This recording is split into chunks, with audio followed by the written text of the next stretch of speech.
ये तो हो गया सर ऑयल फिल्टर ना, इसके पीछे ये ऑयल टैंक हो गया। एडीएच ऑयल टैंक नहीं, एडीएच है। ऑयल पंप हो गया ना। ऑयल पंप आपका ये बना। यानी एडीएच में कुल कितनी चीजें? एडीएच की फ्रंट साइड पे 4 चीजें हैं, वैसे 3 चीजें काउंट होती हैं, चौथा फिल्टर होता है। ये ऑयल पंप के साथ काउंट होता है, ठीक है। ऑयल पंप कितना प्रेशराइज करता है? सबसे पहले देखें ना, आप कोई भी चीज होती है काउंट फ्रॉम द रियर, कोई भी जहाज की चीज है ना वो फ्रॉम द रियर से देखी जाए, ठीक है। ठीक है। तो आपकी लेफ्ट साइड पे स्पीड सेंसिटिव वाल्व है जो ब्लीड वालों की लोडिंग ऑफ लोडिंग करवा रहा है। उससे अगला कंपोनेंट आपका स्पीड सेंसिटिव कंट्रोल है जो स्टार्ट ऑफ स्टार्टिंग सिस्टम है जिसमें 16%, 65%, 94% स्विचेज है। उससे अगला ऑयल पंप है, ये प्रेशर और स्ट्रेन ड्यूल पर्पज एलिमेंट है, ठीक है। और उसके बाद इसकी और क्या कैरेक्टरिस्टिक्स हैं? इसमें मैग्नेटर डेल प्लग लगे होते हैं, एक नीचे लगा होता है, सॉरी वो तो एडीएच में लगा होता है। लेफ्ट साइड में यहाँ पे मैग्नेटर डेल प्लग लगा होता है, ठीक है। आपको पता नहीं होता है कि होता है सर, होता है हमारे जन में जो नंबर 2 और नंबर 3 से जो ऑयल स्कैमेज होकर वायर से इस तक पहुँचता है ना, उसको मैग्नेटिक चिप्स चेक कर रहा है कि कहीं चिप्स वगैरह तो नहीं आ रहे, ठीक है। ठीक है। गियर टैप पंप का ड्यूल एलिमेंट है, ठीक है। 50 to 60 PSI इसका प्रेशर बिल्डअप होता है, 50 to 60 PSI, 60 PSI। और उसके बाद उसके रिटर्न ऑयल में एक प्रेशर की और एक ये प्रेशर ये रिटर्न वाली इसकी, ठीक है सर। ये क्या लगा हुआ है सर? और ये वाली जो है आपका फिल्टर है, ठीक है। ये फिल्टर जो है ऑयल को स्कैमेज जो प्रेशराइज रूट हो रहा है ना लाइनों में जी, उनको एक फिल्टर कर रहा है और दूसरा बाईपास करता है जब ये क्लॉग हो जाता है। सर ये यहाँ से फिल्टर कर रहा है और कहाँ से दे रहा है उसके बाद? ये आगे आपको दे रहा है ना, लाइनों में दे रहा है। किधर से दे रहा है वो मैं बता देता हूँ आपको, ये इधर रूटिंग है, ठीक अच्छा। है। यहाँ से एडीएच के थ्रू सीधा वर्टिकल स्टड के थ्रू यहाँ पे आएगा, यहाँ पे ये एक जेट लगा हुआ है, ये टीएमएस मिड बैरिंग को सप्लाई करेगा और इसकी तरफ बैक साइड पे जेट लगा हुआ है वो आपकी एक्सटेंशन चार्ट और नंबर 1 बैरिंग को सप्लाई करेगा, ठीक है सर। प्लस यहाँ से ही ऑयल फिर आगे ये आपका ये Severo clock from the rear से एक पाइप आ रही है, ये पाइप सीधा आते आते यहाँ तक आती है और यहाँ से 2 रास्तों में तकसीम हो जाती है। एक नंबर 4 बैरिंग को प्रेशर चला गया और एक नंबर 1 o'clock पे डिफ्यूज़र में आ गया। यहाँ से फिर अंदर एंटर होगा और सीधा नंबर 2 बैरिंग को ऑयल सप्लाई हो रहा है और अंदर से ही फिर वो टरबाइन की ये वाली जो 2 ट्यूब, ये वाली ट्यूब है, ये वाली ट्यूब, इससे प्रेशर होकर सीधा नंबर टरबाइन का जो फ्रंट बेरिंग है उसको ऑयल सप्लाई हो रहा है, ठीक है। यानी नंबर 3 बेरिंग और नंबर 4 बेरिंग का मैंने आपको बता दिया है कि उस लाइन के थ्रू सीधा आके आरटीबीएस की इस लाइन पे आएगा, ठीक है। इस लाइन से सीधा नंबर 4 बेरिंग को ऑयल चला जाएगा, ठीक है। यानी दोनों लाइनें ये हैं। हाँ, ये 2 अलग कहाँ से हो रही है? ये देखो ना, ये अलग हो गई, ये अलग यहाँ पे आ गई, ये देखिए यहाँ से निकली, यहाँ से निकली, ये इंटरनल ड्रिल पैसेज के थ्रू आया है, ठीक है आपके, ठीक है। वो फिल्टर होने के बाद ना एक तो एडीएच की एयरटोजिंग की तरफ चला गया, जेट बन रहे हैं टीएमएस को और नंबर 1 बैरिंग और एक्सटेंशन शाफ्ट को, ठीक है, ठीक है। नंबर 1 बैरिंग के लिए जेट उसने लगा दिया। व्यू फ्रॉम द रियर, मैं समझ गया कि रियर साइड पे view from the rear side पे राइट साइड पे एक जेट लगा हुआ है नंबर 1 बैरिंग और जो view from the rear front पे लेफ्ट साइड पे यही जो जेट बना हुआ है ये टीएमएस मिड बैरिंग को कर रहा है, ठीक है। और एक्सटेंशन शाफ्ट बेरिंग को जो रिटर्न ऑयल आ रहा है ना, एक्सटेंशन शाफ्ट बेरिंग के सेंटर में, दोनों के सेंटर में जो बेरिंग होते हैं, जो रिटर्न ऑयल नंबर 4 से वापस आ रहा है ना, वही उसको लुब्रिकेट करके नीचे वर्टिकल करके सीधा नीचे गिरा रहा है, ठीक है। फिर उसके बाद आपका ये यहाँ से एडीएच के अंदर ड्रिल पैसेज के थ्रू यहाँ से यहाँ तक ऑयल आया और ये पाइप जो है सीधा यहाँ पे आके 2 हिस्सों में यहाँ पे कन्वर्ट हो रही है। ये व्यू फ्रॉम द रियर आपका बनता है ये तकरीबन 4 o'clock या 3 o'clock 4 o'clock। यहाँ से ऑयल 2 हिस्सों में डिवाइड हो गया, एक चला गया नंबर 4 बैरिंग की, ये लाइन जो जा रही है सीधा ये पीछे, ये सीधा पीछे आपने जो दिखाई है आरटीबीएस के पास जाके वहाँ से एंटर हो गया, ठीक है। और ये जो ऊपर जा रही है ये डिफ्यूज़र के 1 o'clock से ऊपर जा रही है, यहाँ पे एंटर होगी, अंदर जाके एक जेट बनता है नंबर 2 को सप्लाई करता है, ठीक है।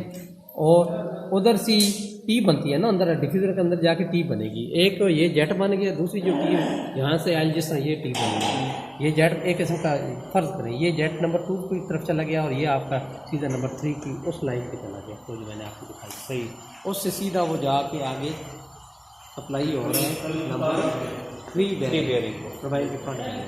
नंबर 4 को मैंने बता दिया। टोटल इंजन को जो हम काउंट करते हैं ना, बेरिंग तो बहुत ज़्यादा है ना, 4 बेरिंग है, क्योंकि 4 बेरिंग है। RB RR हमारे वो कहते थे, वो सीधा बीदी रात रही ठीक है। R ये फ्रंट बेरिंग कंप्रेसर का, B बाल बेरिंग कंप्रेसर का रियर, R टरबाइन का फ्रंट बेरिंग, R टरबाइन का रियर बेरिंग। ठीक। यहाँ पे उसमें बाल बेरिंग, क्वेश्चन ये है कि यहाँ पे बाल बेरिंग क्यों लगाया है? रोलर भी तो लगा सकता था, नंबर 2 बेरिंग क्यों लगाया है आप बताएं, क्वेश्चन है। एक मिनट ना, देन वो कुछ होनी चाहिए। बॉल बेरिंग और रोलर बेरिंग में लंबी में क्या खासियत है?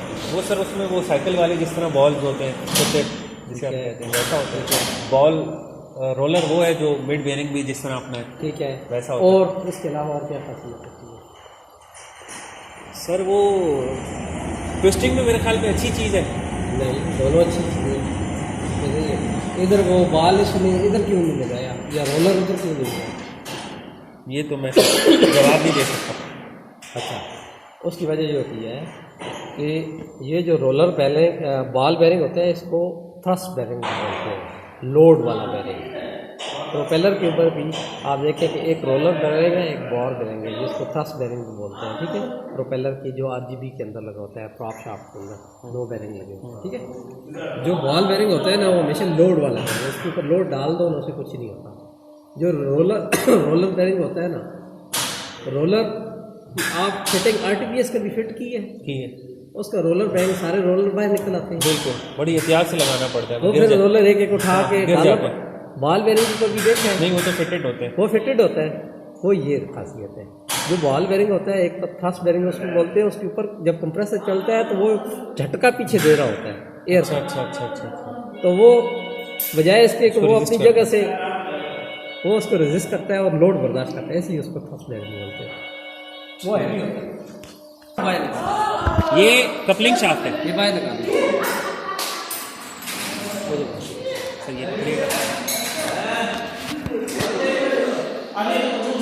हमारा लॉक लगा होता है, बाहर नहीं आएगा। आपका लॉक नहीं होता, हमारा लॉक होता है। वो आगे, वो आगे हमारा लॉक होता है। अच्छा, आपका लॉक है, हमारा, इसलिए मैंने सबको ट्राई करता हूँ। पेन है सर, पेन तो ये ऐसे नहीं निकलेगी, वो लॉक नजर आ रहा है सर। छोड़ दे, निकालने की जरूरत नहीं। ये कपलिंग शाफ्ट है सर, ठीक है। इसके अंदर वो टायर आउट चला जाएगा, टाई बोल्ट वो वाला ना सर।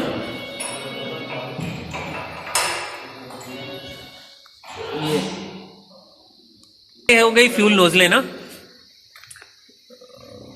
इंजन को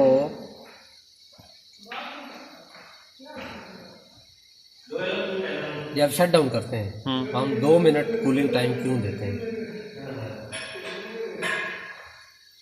ताकि उसके अंदर जितना रेजिड्यूल फ्यूल है ना, जो अंदर रह गया है, क्या नाम है, कंबशन चैम्बर में, वो तो ये चल रहा होता है आपको, वो ड्रेन हो जाए। वो नहीं, वो ये वजह नहीं होती है। वो ये वजह होती है कि आपको एक टरबाइन का कूलिंग टाइम मिल जाए, यानी कि हाई सेटिंग से वापस करवाएंगे। अभी TID आपकी कम होगी, किधर आप वो 1100 के लिए 10,000 1100, ठीक है। और एक तो उसका टेम्परेचर कम हुआ है और वो अपनी जगह पे मेंटेन हो गया।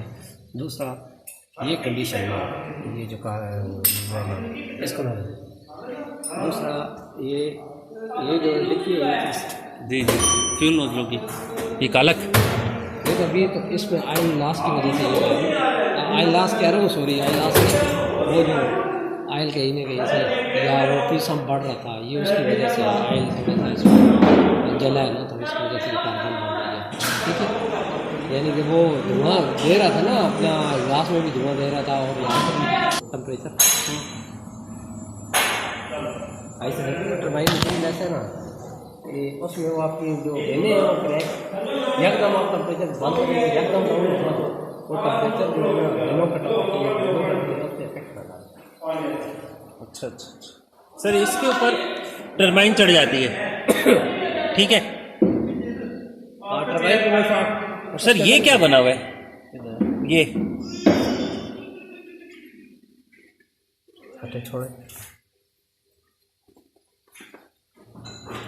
टॉर्च लगाए, टॉर्च सर, ये आपको नजर आ रहा है ना, देखें तो सही ना, वो सेंटर में देखें जी, ये स्पोर्ट उसके सेंटर में बनाई है, टाई बोर्ड के सेंटर में स्पोर्ट। टाई बोर्ड भी किसी जगह से मोटा है, किसी जगह से पतला है, वो देखें ना टाई बोर्ड, ताकि सेंटर से टाई बोर्ड को भी सपोर्ट मिली रहे, ठीक है। बाकी ये मैन्युफैक्चर है, मैन्युफैक्चरिंग ये हो तो इसका वो मे भी रिजल्टस देने के लिए, अच्छा ये इस तरह की कोई चीज़ है। ये सुराख देखें ये वाले, वो आप जो पूछ रहे थे सेकेंडरी ईयर के अंदर से जाती है, सही सही सही सही, यहाँ से एंटर होती है, आगे देखें टाई बोर्ड, सेंटर में तो टाई बोर्ड होता है जी, साइडों में जो सुराख है जी, वहाँ से सेकेंडरी ईयर रूट करती है आपकी इंटरनल, अच्छा अच्छा, वही आगे जाके लिबरल सीलों की बैक साइड पे एक्ट करती है। अच्छा, नंबर 3 बेयरिंग, चाहे नंबर 3 है चाहे नंबर 2 है। इसी तरह मैं आपको बताया ना, ये सुराखों ये जो सुराख है इन्हीं से सेकेंडरी एयर जो अंदर जाएगी वो सेकेंडरी एयर इन्हीं से आपकी लिबरल सील की तरफ एक्ट करेगी। ठीक ठीक। अच्छा, लिबरल सील का काम होता है कि कितनी एयर जो है वो सस्टेन करती है। इधर सर अपनी SSC हो गई, SSV हो गई। अच्छा, आपकी जो ADH है उसकी फ्रंट साइड पे 3 कंपोनेंट है, स्पीड सिस्टम वाल्व है, स्पीड सिस्टम कंट्रोल है और ऑयल पंप है। ऑयल पंप ये नहीं है sir, oil pump and filter, ये स्पीड सिस्टम कंट्रोल का प्लग है, अच्छा अच्छा, ठीक है।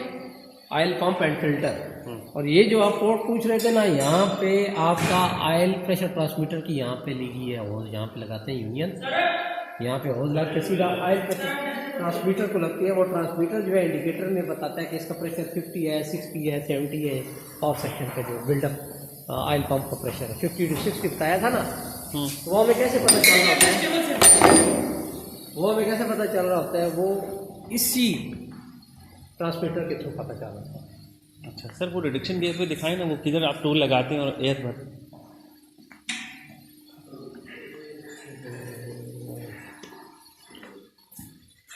यहाँ पे वो किधर लगा हुआ है आपका,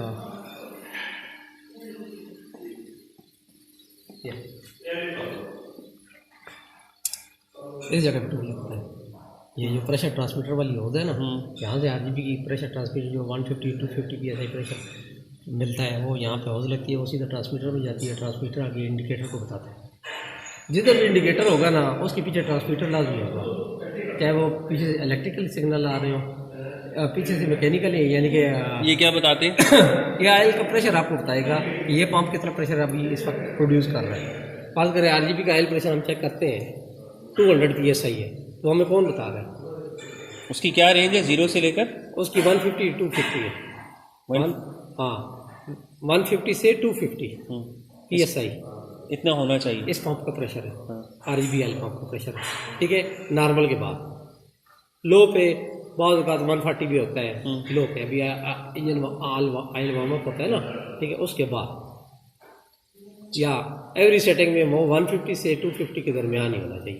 तो वो क्या होता है कि जब ऑयल जो है ये पंप बिल्डअप करता है तो इस जैसे ये आगे दे रहे हैं ना, उससे पहले ही आगे जिधर आगे दे रहे हैं ना ऑयल प्रेशर, वहाँ से उसने एक यूनियन लेके यहाँ पे होज लगाते हैं छोटी सी, वो सीधा ट्रांसमीटर को देते हैं, ट्रांसमीटर इलेक्ट्रिकल पावर को कन्वर्ट, इस ऑयल के प्रेशर को इलेक्ट्रिकल पावर में कन्वर्ट करके ट्रांसमिट करके सीधा इंडिकेटर को दे रहे हैं। इंडिकेटर आपको बता रहा है कि ये 150 PSI प्रेशर बिल्डअप कर रहा है, ये 170 कर रहा है, 180 कर रहा है, 190 कर रहा है, ठीक है। और जितना ऑयल का टेम्परेचर बढ़ेगा ना तो ये ऑयल का प्रेशर कम होगा, लेकिन वो जो बेशक 70 डिग्री सेंटीग्रेड के ऊपर आपका मिनिमम ऑयल प्रेशर RGB का 150 से नीचे नहीं होना चाहिए, इसके ऊपर।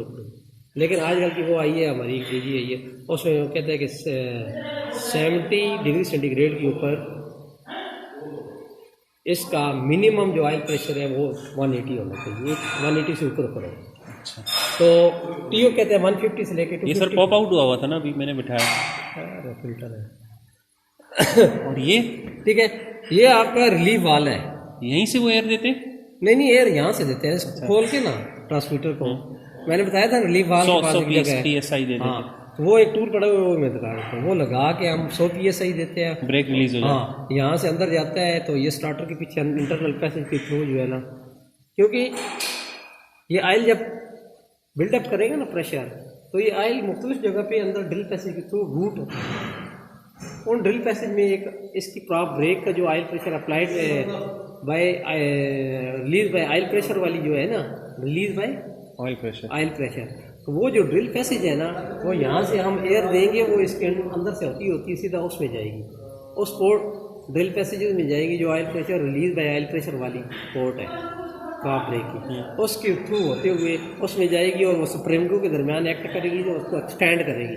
जब वो एक्सपेंड करेगी, ठीक है, वो उसको प्रॉप को रिलीज करेगी। ये क्यों दिया हुआ सर? ठीक है, यहाँ पे एयर भी देते हैं, प्लस यहाँ से वो हमारा एक PD680 सॉल्वेंट है ना, जब प्रॉप आपके एंगेज ना हो प्रॉप ब्रेक, तो प्रॉप ब्रेक अंदर उसके पित्तल के वो जो है ना स्ट्रिपें लगी होती हैं, वो घिस जाती है। वो घिस जाए तो आपके मैग्नेटिक चिप डिटेक्टर है उनमें भी आ जाती है, या ऑयल आप सैंपलिंग कराते हैं उसमें भी आ जाती है। तो फिर क्या करते हैं? तो वो फिर उसी टाइम हम रिजेक्ट नहीं करते, हम इसको पहले क्या करते हैं कि वो चिप्स आ जाए ना, ठीक है, तो हम पहले उसको फ्लश करते हैं PD680 से फ्लश करते हैं। ठीक है सर, जिधर आप इधर से प्रेशर दे रहे हैं यहीं पर आपने यहाँ पे वो रख के ना, वो किसी जरिए से पंप के जरिए से, ठीक है, वो अंदर प्रेशर देते हैं PD680 के साथ, उसको फ्लश करते हैं एक दो मरतबा, फिर ऑयल के साथ करते हैं, फिर पहले एयर के साथ करते हैं, फिर ऑयल के साथ करते हैं। वो जो थोड़ा बहुत बोर होता है ना, उसकी वजह से अगर नहीं लग रही दरमियान में, दो सरफेस के दरमियान अगर चिप्स आ जाए, वो आपको ब्रेक नहीं लगेगी, वो यानी कि वो ग्रिपनेस नहीं होगी। वैसे चिप के लिए ये काम नहीं करते, ब्रेक के लिए ये काम करते।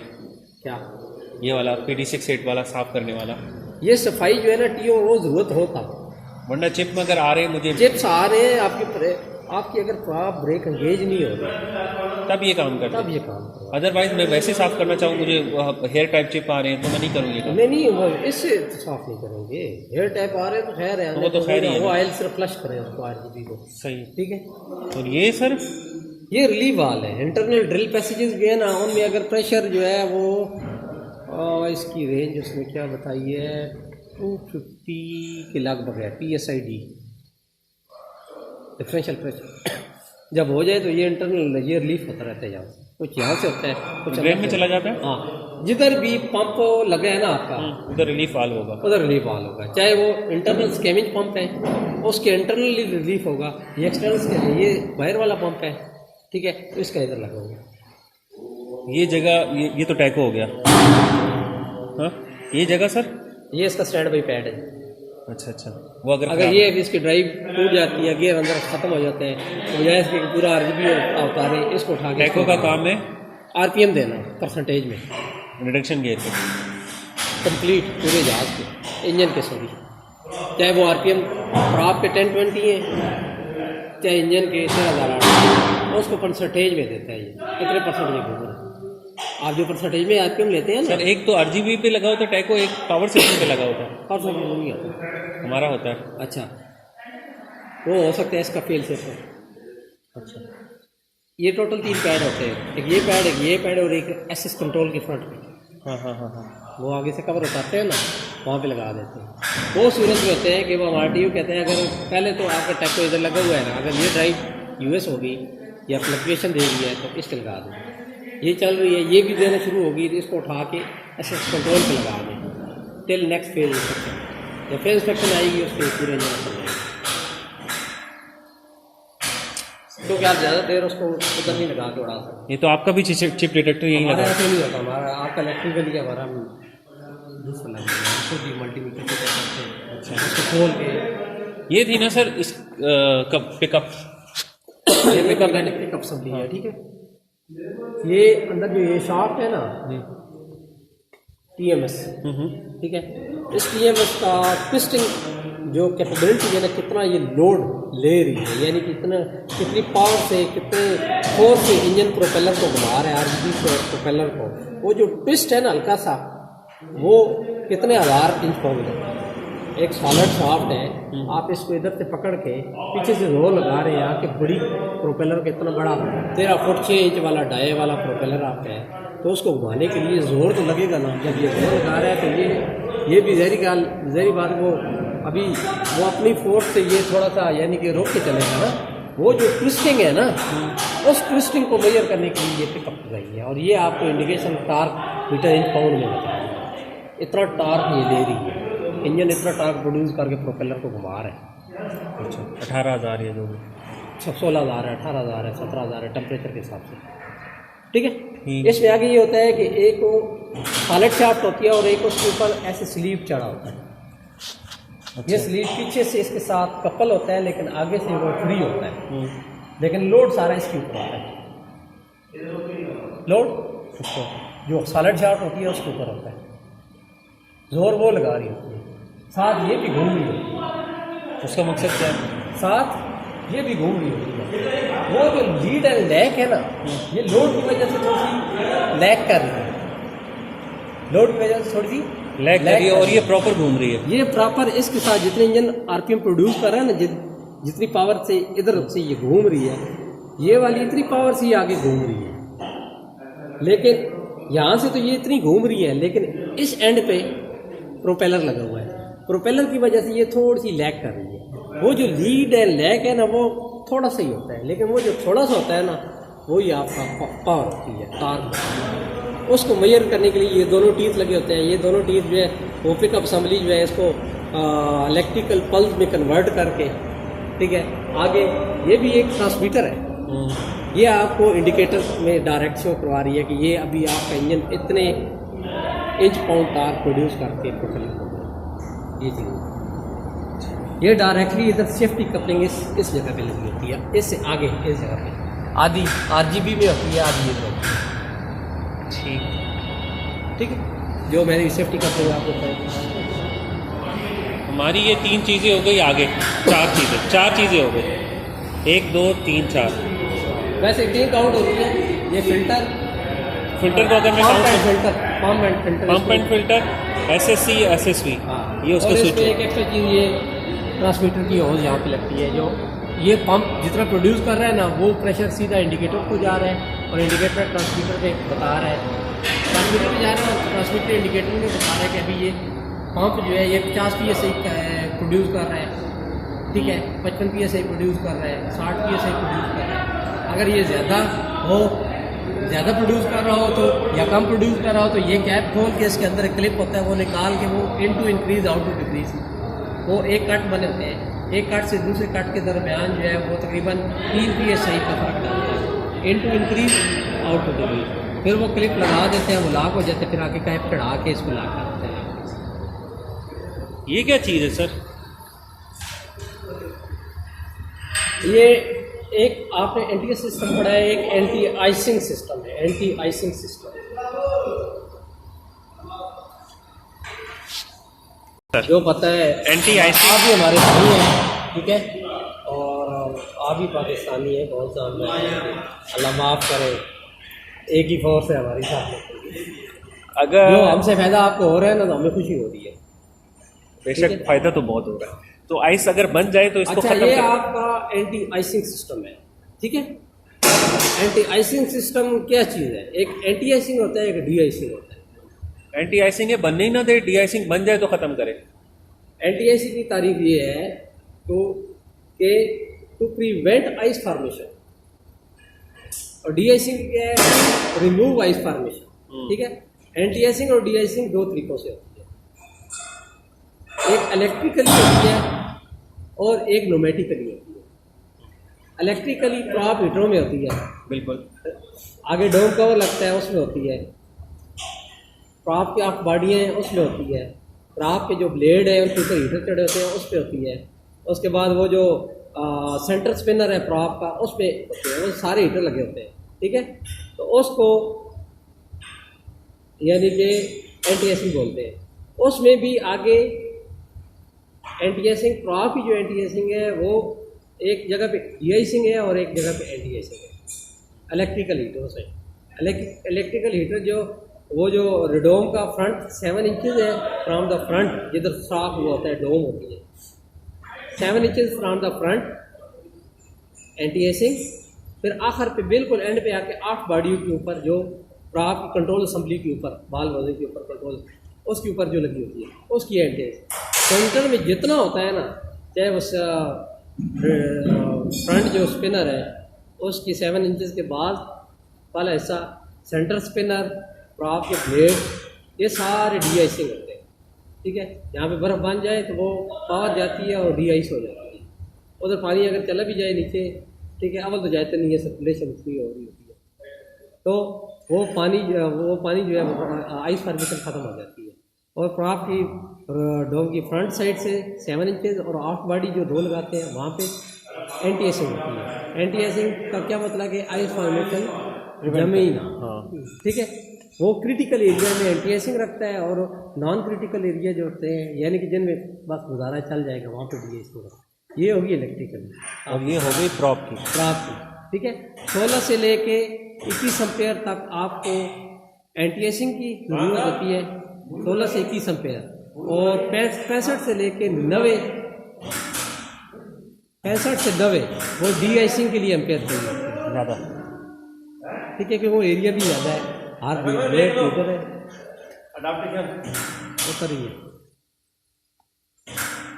अच्छा, समझ आ गई? वो हो गया आपका प्रॉप। अभी आ जाए नेसल एरिया में। गुड, अच्छा। अभी आ जाए क्यूईसी में। क्यूईसी का नेसल एरिया, वहाँ पे साइड पे एक अपना एंटी एसिंग वॉल लगा होता है। लेफ्ट साइड पे 2 एक्सेस पैनल होते हैं ना, जो स्टार्टर की डक्ट आ रही है ना ब्लीड वाल के बाद, तो सीधा स्टार्टर का वहाँ से एक योक पाइप नीचे ली गई है, बिल्कुल, जो इंटेक स्क्रू पे जो आके ना सेंटर में तो 2 एक्सेस पैनल होते हैं, वहाँ पे एक एंटी एसिंग वाल लगा होता है, नेसल एंटी एसिंग वाल बोलते हैं। वो एंटी एसिंग वाल आगे जाके एक योक पाइप होती है, एक डिफ्यूज़र, एक वो जो आपका होता है उसको क्या बोलते हैं इंटेक स्क्रू, एक उसको दे रही होती है एयर, गर्म एयर, और एक जो ऑयल कूलर की लिप है ना उसको दे रही होती है। अच्छा, ठीक है, वहाँ से 2 रस्तों में कन्वर्ट हो रही है। एक आपके इंटेक स्क्रू उसकी फ्रंट लिप को एंटी एसिंग कर रहा है, ठीक है, और एक उसके बाद उसके पीछे जो डक्ट है इंटरनल उसके स्क्रू के, वो तोड़ तक वो इंटेक जो जाती है ऐसे आपकी ऐसे जाती है। उसकी साइडों पे ना ऐसे फिन्स बने होते हैं, वो सारी जो है ना लाइनें बनी, उनमें एयर सर्कुलेट कर रही होती है, हत्ता कि इनटेक तक, यहाँ तक वो डक्ट आके जिधर बैठती है ना वहाँ पे एयर सर्कुलेट कर रही होती है अगर एंटी एसिंग ऑन हो जाए। ठीक है, सही। वो क्यों करते हैं? ताकि वैम एयर को एक्सेस ज़्यादा मिले अंदर जाने के लिए, रास्ता बंद ना हो जाए, कम ना हो जाए। ठीक है, समझ गए ना? वो तो जिधर भी एंटी एसिंग हो रही है ना एयर से, एक तरफ से एयर इंटर हो रही है, दूसरी तरफ से कहीं ना कहीं निकलने के पैसेज छोटे छोटे होते हैं। एक साइड वो डक्ट देखें, उसकी दूसरी साइड पे फिन्स बने होंगे निकलने के लिए। ऑयल कूलर के पास देखें, एक तरफ से वो डक्ट लग रही है, उसकी दूसरी तरफ स्टॉक होगा निकलने के लिए। ठीक है, ऑयल कूलर के लिप को एंटी एसिंग करने के लिए, तो उसको ऑयल कूलर डक्ट बोलते हैं। ठीक है, वो हो गई हमारी, वो आपकी क्यूईसी की हो गई, क्यूईसी की हो गई, क्यूईसी की एक एंटी एसिंग वाल्व वो। ठीक है, फिर उसके बाद अभी इंजन पे आए। इंजन का एंटी एसिंग वाल्व आपका ये है, सही। ठीक है, ये एंटी एसिंग वाल्व आपका इंजन का। ठीक है, आप ये वाली एयर कहाँ से ले रहे हैं? ये आप ले रहे हैं 14 स्टेज एयर से। इसका टेम्परेचर 125 डिग्री सेंटीग्रेड होता है, 125 डिग्री सेंटीग्रेड होता है। ये इस एयर का 14 स्टेज एयर का। ठीक है, ये क्योंकि इतनी हार्ड एयर होती है, तो ये हार्ड एयर जो है आपके इन कलेक्टरों पे आ रही है। एक ये एंटी एसिंग कलेक्टर वाल है, एक लेफ्ट साइड पे लगा हुआ है, एक राइट साइड पे लगा हुआ है। ये दोनों सब क्या है, ये दोनों एंटी एसिंग कलेक्टर वाल यहाँ पे आते हैं। यहाँ पे एक पिस्टन है, वो पिस्टन अभी प्रेस है। अच्छा, जब वो प्रेस होगा ना एंटी एसिंग, जब आपने ऑन नहीं की, ठीक है, तो वो प्रेस होगा, एयर आएगी, एयर जो है ना यहाँ से आएगी और यहाँ पे आएगी, इस एंटी एसिंग वाल में यहाँ से आउट होती रहेगी। ठीक है, जैसे आपने एंटी एसिंग सेलेक्ट की, उसने क्या किया कि उसने ये पैसेज बंद कर दिया। ठीक है, वो बैक प्रेशर क्रिएट हुआ, पिस्टन के ऊपर जाके हटोई, उसने क्या किया, उसने ये वाला सुराख भी ओपन कर दिया। सही, जो स्टार्ट के लिए जा रहा है, और इसके अंदर भी एक सुराख होते हैं, वो वेनों के लिए होती है। First stage compressor, first stage G vanes जो है जी, वो जी। आलो होते हैं ना, ठीक है। ये फ्रंट से देखेंगे आपको पता चल जाएगा। जब वो एयर अंदर जाएगी तो ठीक है, ये देखें, ये जो वेने हैं ना, ये उधर ये एयर ये पूरी सर्कुलेट करोगी, पूरी इसके पीछे ना एक जगह बनी होती है, 2 सीधे लगी होती हैं, उसके अंदर सर्कुलेट करती है। इन वेनों को वो कूल करके यहाँ से इन वेनों की बैक साइड पे सुराख होते हैं, इधर से वो निकल जाएगी। एक एंटी एसिंग इन वेनों की होगी, दूसरा आपकी एंटी एसिंग जो है ये FCU का जो CIT प्रॉब है, इसकी भी एंटी एसिंग होती है। ठीक है। उधर से एयर एंटर हुई यहाँ से, इधर से ही ना, ये कलेक्टर से, इधर कलेक्टर से एयर जी, ये जी। देखें, ये एक अंदर एक लाइन बनी हुई है, यहाँ पे एक लाइन है ना, ये पीछे बनी होगी लाइन, इधर एक ये लाइन बनी हुई है, ये लाइन बनी हुई है इस तरह की। जिस तरह ये फेंस नहीं बनी हुई है, जी जी जी जी जी ये फेंस बना हुआ है जिस तरह, जी जी बिल्कुल। ये इसी तरह का ये फेन बना हुआ है। यहाँ से एयर इस CIT guard, CIT prop guard जो है ना, उसमें जाएगी, उसको एंटी कर देगी ये वाला। ये भी सर इसमें भी वही एयर जा रही है? नहीं, मैं समझाता हूँ आपको, ठीक है। अच्छा सर, ये आपके स्टड्स के लाते हैं ना सर? हाँ हाँ, और ये आपकी वो प्रॉप के लाती है? ये CIT प्रॉप गार्ड है, प्रॉप गार्ड है, इसके अंदर प्रॉप इसके है। अंदर प्रॉप है, इसको भी एंटी एसिंग प्रॉप है, ठीक है। फिर उसके बाद आपके ये स्टर्ट आ जाते हैं, इनकी भी एंटी एसिंग होती है। इनकी एंटी एसिंग यहाँ से एयर अंदर गई, इसके अंदर चैम्बर होता है, इसके अंदर चैम्बर होता है। अच्छा। उस चैम्बर में जाएगी, उस चैम्बर से एयर सर्कुलेट होगी, और ये इसके फ्रंट पे ये ट्यूबें डली हुई है मेटल की, ये खोलेंगे ना, ये पूरी इतनी लंबी ट्यूब है मेटल की, उसके पीछे सुराख है। अच्छा। अंदर से उसके अंदर जाएगी, ट्यूब के अंदर उसको गर्म कर देगी, और ये सुराख देखें, ये वाले दो जी जी जी जी। एक ये सुराख है, दो ये सुराख है, दो ये सुराख है, इसमें और इसमें नहीं होते, दो ये सुराख हैं, दो ये सुराख हैं, दो ये सुराख हैं, ठीक है। उसको एंटी एसिंग करेंगे। प्लस आपका ये जो CIP पोर्ट है ना, इसकी भी एंटी एसिंग करेंगे, ताकि इसमें ये बर्फ न जमे। अच्छा। क्योंकि FCU एक तो अच्छा, इसलिए इसने इसके अंदर सुराख नहीं दिए, हाँ, ताकि बाहर ही ना निकले, अंदर ही रहे, ज़्यादा गर्म हो। ना ना ना ना, ठीक है। वो आपका ये असल में ये देखे ना, ये बैलेंसिंग लाइन है, अच्छा अच्छा अच्छा। ठीक है, ताकि इधर की एयर इधर की एयर है, इसकी भी एंटी एसिंग वो करवा रहा है, ठीक है? वो भी अंदर कहीं ना कहीं से निकल रही होगी, वो अंदर से ही होगी, लेकिन इसकी भी एंटी एसिंग होती है। CIT गार्ड की होती है, इसकी होती है, ये स्टड्स की होती है, और वेनो की होती है। बात समझ आ गई? ये नहीं, ये वाला पाइप की कहीं रूटिंग नहीं है, ये बैलेंसिंग, ये बैलेंसिंग अगर के ये खराब हो जाता है कलेक्टर आपका, एयर तो अंदर से कहीं से आ रही है ना, इससे वो अंदर पूरा ये चैम्बर बन रहा है ना, उधर से कलेक्टर से अंदर चैम्बर में चली गई, चैम्बर से 8 के 8 स्टटों में जा रही है, सही हो गया। ठीक है। लेकिन इसकी एयर यहाँ से निकल रही है, इन 6 की, इनकी जो है ना, इसकी और इसकी आपस में बैलेंसिंग समझ होती है। गया समझ गया। अगर एक कलेक्टर आपके ये वाला ख़राब हो जाता है ना, तो उधर से एयर लेके यानी बैलेंस रहे, बैलेंस करते बैलेंस रहे। और सर ये क्या चीज़ें हैं सर? ये वैसे इसने माउंटिंग के लिए दिए हैं? ये माउंटिंग के लिए, ये नीचे से एरिया जब लगती है ना, तो ये 2 नट और बोल्ट माउंटिंग के लिए। ये सर ये क्या है? ये पूरा इससे कंट्रोल है ना, अच्छा, पूरा वो है, इसके ऊपर ये बॉडी है, वो उसका अपना इंटरनल, यानी उसकी रूटिंग एक ये भी है। हाँ, ये रूटिंग है, उधर से ली गई है और इधर से ली गई, इसको दी गई। ये फेल सेफ सिस्टम है, ये भी इसको पावर आएगी, ये एनर्जाइज होकर बंद हो जाएगा। एंटी एसिंग वाल जिधर भी लगी हुई है। अच्छा, जैसे जहाज की पावर ऑन होगी ना, ये बंद हो जाएगा, तो ये बंद हो जाएगा, एंटी एसिंग यानी कि बंद हो जाएगी।